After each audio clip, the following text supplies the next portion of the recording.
Hi there, it's Daily Insights on Business and Branding, and today we are talking about team and performance and leadership and how to organize it all. So I do Daily Insights on Business and Branding. Today we are focusing on business as well as most of the days before, and my name is Anna and I own Badass Branding Agency. Yeah, that's what I want to say.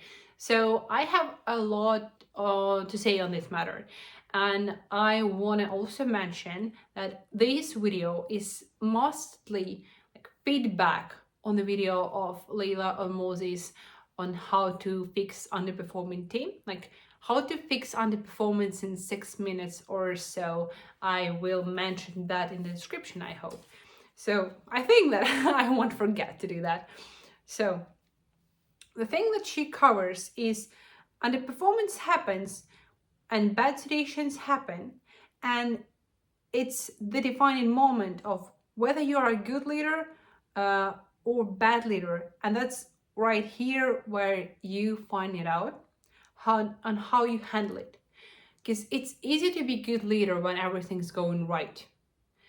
I watched The Office. I finished doing that recently, jumping on a different topic here. But when Andy went on a boat for to Bahamas or somewhere and was on a boat for a couple of months, for a quarter or so, their branch became the best performing branch in the whole Dunder Mifflin, and he wasn't even there. So he was given like bonus or something for being good manager when he did not manage that. It just because things were going well. It just because some of these moments that we'll be talking about were in place and they didn't even need the manager. And it's easy to be one when everything's going good. When everything is going bad, it's the moment when you are defined as a good or bad leader. And when you're constantly complaining on how your team is underperforming, how bad they are, you are a bad leader because you do not know what to do with that and you can't fix that. And you can either fix that because you know how to, or you don't know and you just spiral down and it's just compiling all over it and it's becoming even worse. So there are 3 steps to fix underperformance or to fix bad performance of the team. The first step is to set clear expectations, really clear that can be measured. The second step is to measure them, to track them. And employees should be doing that themselves because it's hard for you to track each and every detail every day of every employee. That's just micromanagement and controlling. And the third step, it is feedback.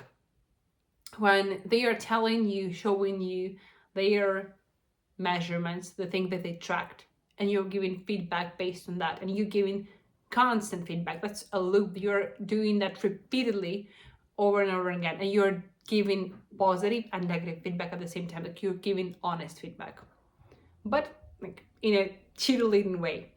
Let's cover the first thing, is setting clear expectations. So clear expectation is not like doing good, like doing better, being successful, not like that. These things should be measured, like views, how many views, posts, how many posts, if you're talking about some social media. If we are talking about branding agency, I haven't wrote down really clear expectations because we are tracking that and we are checking our performance on a weekly basis. But the problem that I had before is that we were just tracking whether or not a designer completed the project. Like, you have this project for this week, that's your task. We should be doing updates on time, and I have rules for having updates specifically for calls with a client, for like I have a plan for each project for doing everything on time. That's all that I have, and that's not enough, so I'll be fixing that today. It's Saturday and I have my weekly analysis of all the things in agency and weekly planning for the week. So yeah, we'll talk that through with the team on Monday and I'll let you know how it goes. Then set clear expectations. Okay, and where do we set these expectations? First of all, when we are hiring a person, we can write that in our job description. We can write down our core values of the agency or the company, and brand promise, whether we are fast or we are good or we are cheap, who we are and what we are. Because here we are premium, so we are of high quality and we are not cheap. But I don't think that being not cheap is like the thing to aim for. Maybe for a salesman that is, but for a designer it means that we, of course, performing on time is important, but that's not the priority. The priority can be only one thing, because we have if we have several priorities, it means that none of those are priorities. So one priority is high quality design, badass design that stands out. Then you can't expect your team to do what you didn't explain them to do, what you didn't teach them how to do. Just to expect them to figure it out, because they most likely won't. They do not know what is that you want. You haven't communicated that in the right way, so you are a bad leader here.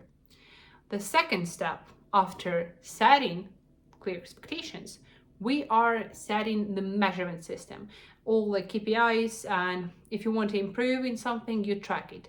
Measurement creates visibility, and they can measure their own performance. There was also experiment, I heard that also from later Mozi, where people were measuring their weight, tracking their weight for winter holidays. There were two groups actually, those who were tracking that and those who were not. They were not on any diet or anything, but those who were just tracking their weight, they were first off 3 times more likely to succeed in losing the weight, and they actually lost some weight. It was just because when you keep in mind your weight, when you keep in mind the fact that here is the KPI, here the thing that you should be tracking, here the thing that you should be doing, you're actually doing that. We are what we think.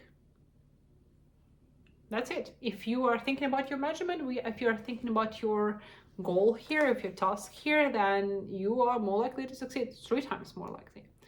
And why we are setting this criteria for team members to track themselves, it's because it's going to take you too much time to do that yourself. And step number 3 is feedback. Feedback is the only multiplier for improvement. Your employees would report the measurement to you, you give them the feedback. You tell them how to get from, let's say, 60% to 100% in structured way. And what I wanted to say here is, like, honestly, it takes time. I am such an not patient person. I'm like,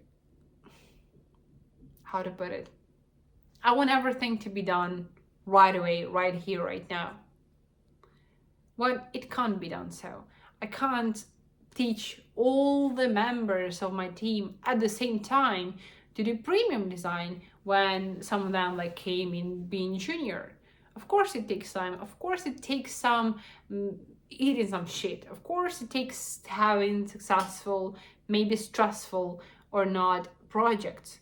It just takes time, it takes experience, and it takes me explaining it over and over again and setting clear criteria and all the other stuff. So just telling them how to do it, maybe not for once, maybe like twice or 3 times. Sometimes it's irritating for me. Sometimes I'm like, God, again, like, you have more questions here. Do you have to explain it once more time again? But then as I'm calming down, I understand that that's really natural process, and that's what it takes to build a really great team. We are on our way here, and yeah, it's tough, but it's rewarding at the end. Plus, we can call out wins of team members when they really make some progress, and we can give them honest feedback if we have mistakes right away, like performance review or something. Why? Not just to criticize anybody, but to give honest feedback right away. And what is important is to do that right after the thing happens, because then you as a leader have a proof of the thing that happened. If you're giving feedback months after and you are saying, hey, you are arguing with clients on the calls, that's not appropriate, and then you wouldn't have a proof. Like, you had hundreds of calls and one of them was not successful, where maybe designer said something to the client. Let's just imagine a situation here, it didn't happen, but you'd not have the proof, you'd not have maybe the call recorded, and it's just irritating when people are giving feedback too late and not specifically, and they are too weak to say that right when it happened. So yeah, give the feedback right away, not wait for it to accumulate, because that's not going to be pleasant when it's accumulated, because you'll also remember all the bad stuff. It's hard to remember things over time, but you will have to remember the bad stuff for the agency, because you want to correct that. So you will remember all the negative stuff and you forget all the wins and all the positive moments, because that's like, things are going as they're supposed to be. We are growing, we are progressing, that's positive. But maybe it happened more that you're just focusing on the negative things. Super philosophical here. So yeah, these are the 4 insights that I have. First of all, underperformance happens just because you're a bad leader. And now we have 3 steps to cover that. We set clear expectations, we measure it, and we are giving feedback to the client. And it's like constant loop. Like setting expectations, repeating them each week, each month, again and again and again. Sometimes it's irritating. Sometimes it's tiring. Sometimes you're like, oh, I'm bored of that. But that's what it takes to get to the perfection. See you tomorrow.